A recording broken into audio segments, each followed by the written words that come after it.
আসসালামু আলাইকুম প্রিয় ভিউয়ার্স, আশা করি আপনারা সবাই ভালো আছেন, সুস্থ আছেন, আল্লাহর রহমতের নিরাপত্তা আছেন।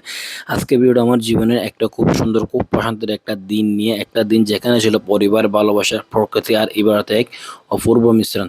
আলহামদুলিল্লাহ, এই ধরনের দিন বারবার আসে না, কিন্তু যখন আসে তখন সেটা মনে গেঁথে যায় আজীবনের জন্য। ভালোবাসা শুরু। আজকে আমি আমার দুই ফুপুর বাসার দাওয়াতে গিয়েছিলাম, তবে দুইজন না, আমার ফুপু মোট 5 জন। আলহামদুলিল্লাহ, আমাদের পরিবারটা অনেক বড়, অনেক আপন। ছোটবেলা থেকেই ফ্যামিলির সাথে কাটানো সময়গুলো আমাদের জীবনের সবচেয়ে সুন্দর স্মৃতি। আজকের দিন যেন সেই স্মৃতিগুলো আবার নতুন করে ফিরে আনলো। প্রকৃতির ডাকে পথ চলা। দুপুরের দিকে রওনা দিয়েছিলাম আমার ফুপু জেসমিনের বাসার দিকে, বোয়ালখালী হদ্দারহাট পাড়া। রাস্তার বের হতেই মনে হচ্ছিল আজকের দিনটা অন্যরকম কিছু হতে যাচ্ছে। রাস্তার দুই পাশে সবুজ গাছপালা, হালকা বাতাস, পাখির ডাক। মনে হচ্ছিল প্রকৃতি নিজে যেন আমাকে স্বাগত জানাচ্ছে। প্রতিটা মুহূর্ত যেন চোখে ধারণ করার মতো। এমন দৃশ্যগুলো আমাদের মনে করিয়ে দেয় আমরা কত সুন্দর এক পৃথিবীতে বাস করছি। আলহামদুলিল্লাহ, শান্তির এক মুহূর্ত। যাত্রাপথের মাঝে আমি জোহরের নামাজ আদায় করলাম। মানে হচ্ছে যখন ঘরে গেলাম, জোহরের নামাজের সময় হলো, নামাজ আদায় করলাম। সত্যি বলতে ভ্রমণের মাঝে নামাজ পড়ার যে অনুভূতি, সেটা ভাষায় প্রকাশ করার কঠিন। মনে এক ধরনের প্রশান্তি, এক ধরনের নিরাপত্তা কাজ করে। মনে হলো আল্লাহ সবসময় আমার সাথে আছেন। ভালোবাসার স্বাদ। ফুপুর বাসায় পৌঁছানোর পর যে আপ্যায়ন পেলাম তা সত্যিই হৃদয় ছুঁয়ে যাওয়ার মতো। ঘরোয়া রান্না, কিন্তু প্রতিটা খাবারে ছিল ভালোবাসার যত্ন আর আন্তরিকতা। আমরা সবাই একসাথে বসে খাওয়া দাওয়া করলাম, হাসি, গল্প, স্মৃতিচারণ, সব মিলিয়ে এক অন্যরকম পরিবেশ। এই ছোট ছোট মুহূর্তগুলো আসলে জীবনের বড় সুখ।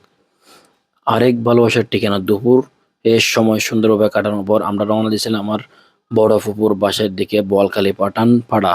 বিকেলের বোয়ালখালী পাঠানপাড়া বলে জায়গাটার নাম। বিকেলের সময়টা ছিল একদম পারফেক্ট। সূর্যের আলো একটু নরম হয়ে এসেছে, চারপাশে হালকা বাতাস। গ্রাম বাংলার শান্ত সৌন্দর্য। বড় ফুপুর বাসায় পৌঁছে প্রথমে যে জিনিসটা আমার চোখে পড়লো তা হলো আমাদের ঘরের তাদের ঘরের পিছনে সবুজ পরিবেশ, অনেক গাছপালা লাগানো। মাশাআল্লাহ, এমন পরিবেশ সত্যি মনকে শান্ত করে দেয়। শহরের কোলাহল থেকে দূরে এই শান্ত পরিবেশ দাঁড়িয়ে মনে হলো এটাই আসল সুখ। এখানে আমি আসরের নামাজ আদায় করলাম। নামাজ শেষে একটু বিশ্রাম নিলাম, তারপর পুকুর বাসায় দিয়ে দিল নাস্তা। পরিবেশ পরিবেশন করলেন আমাদেরকে। তো বিকেলে এই সময় আমরা একটু ঘোরাঘুরি করলাম, চারপাশের প্রকৃতি উপভোগ করলাম। মনে হচ্ছিল সময়টা থেমে যাক। মাগরিবের নামাজের যখন সময় হয়েছিল, আমরা মসজিদে গিয়ে নামাজ আদায় করলাম। আজানের ধ্বনি, মসজিদের পরিবেশ, সবকিছু মিলে এক অন্যরকম অনুভূতি। এই সময়গুলো আমাদের মনে করিয়ে দেয় আমরা কেন এই দুনিয়ায় এসেছি।